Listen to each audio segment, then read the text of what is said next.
At pinulong ni Moises ang buong kapisanan ng mga anak ni Israel, at sinabi sa kanila, "Ito ang mga salita na iniutos ng Panginoon na inyong gagawin. 6 na araw na gagawa, datapwat ang 7 araw ay ipangingili ninyo. Isang sabat na takdang kapahingahan sa Panginoon. Sino mang gumawa ng anumang gawa sa araw na iyan ay papatayin. Huwag kayong magpapaningas ng apoy sa inyong buong tahanan sa araw ng Sabat." At sinalita ni Moises sa buong kapisanan ng mga anak ni Israel na sinasabi, "Ito ang bagay na iniutos ng Panginoon na sinasabi, magsikuha kayo sa inyo ng isang handog na taan sa Panginoon. Sino mang may kusang loob ay magdala ng handog sa Panginoon, ginto at pilak at tanso, at kayong bughaw at kulay ube, at pula, at lino, at balahibo ng kambing, at mga balat ng tupang lalaki na tininang pula, at mga balat ng poka, at kahoy na akasya, at langis na pangilawan, at mga espesya sa langis na pangpahid, at sa mabangong kamangyan, at mga batong onyx, at mga batong pangkalupkop na pang-epod at pang-pektoral.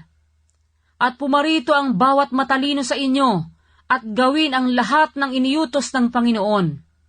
Ang tabernakulo, ang tolda niyan, at ang takip niyan,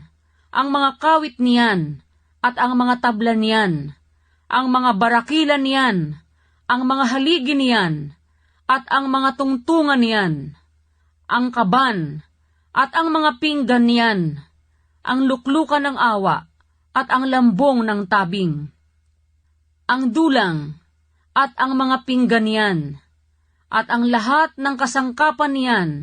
at ang tinapay na handog, ang kandelero rin naman na pangilaw, at ang mga kasangkapan niyan,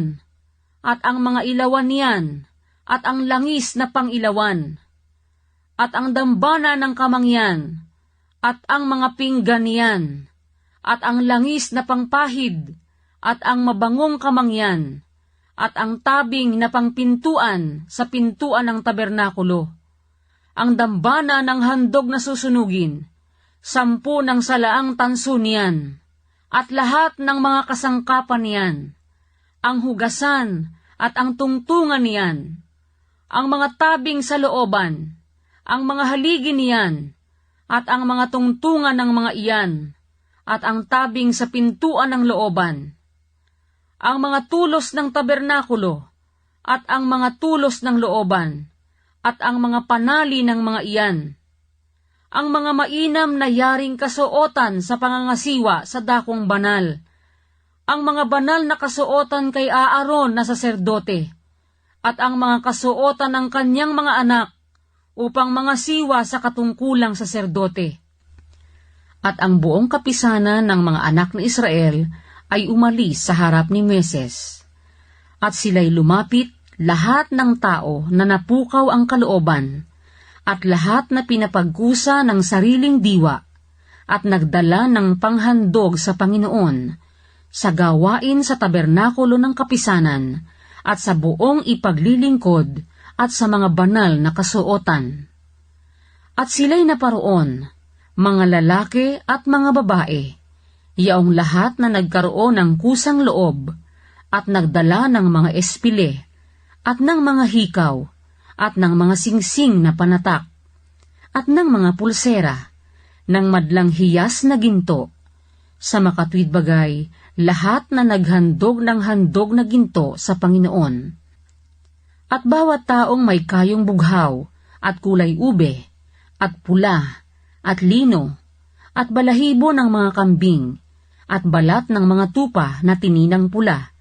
at ng mga balat ng poka ay nangagdala. Ang lahat na naghandog ng handog na pilak, at tanso, ay nagdala ng handog sa Panginoon, at lahat ng taong may kahoy na akasya na magagamit sa anumang gawa na paglilingkod ay nagdala. At lahat ng mga babaeng matatalino ay nagsihabi ng kanilang mga kamay, at dinala ang kanilang mga hinabi na kayong bughaw at kulay ube at pula at lino. At lahat ng mga babae na napukaw ang kalooban sa karunungan ay nagsihabi ng balahibo ng mga kambing.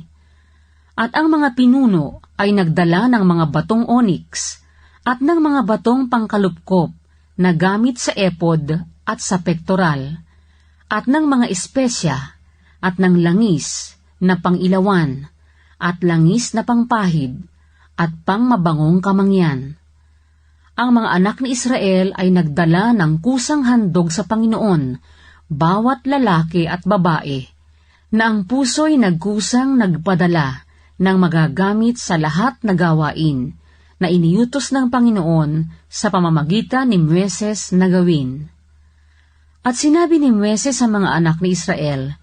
"Tingnan ninyo, tinawag ng Panginoon sa pangalan si Bezaleel na anak ni Uri, na anak ni Hur sa lipi ni Huda.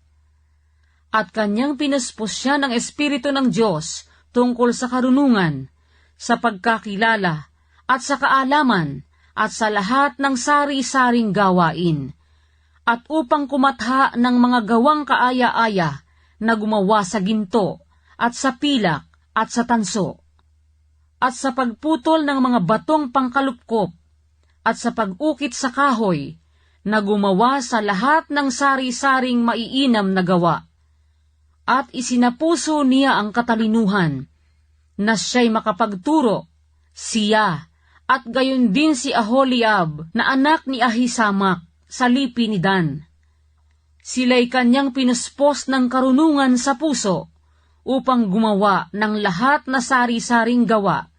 ng tagaukit at tagakatha, at ng mangbuburda sa kayong bughaw, at sa kulay ube, sa pula, at sa lino, at ng manghahabi, ng mga gumagawa ng anumang gawain, at ng mga kumakatha ng maiinam na gawa.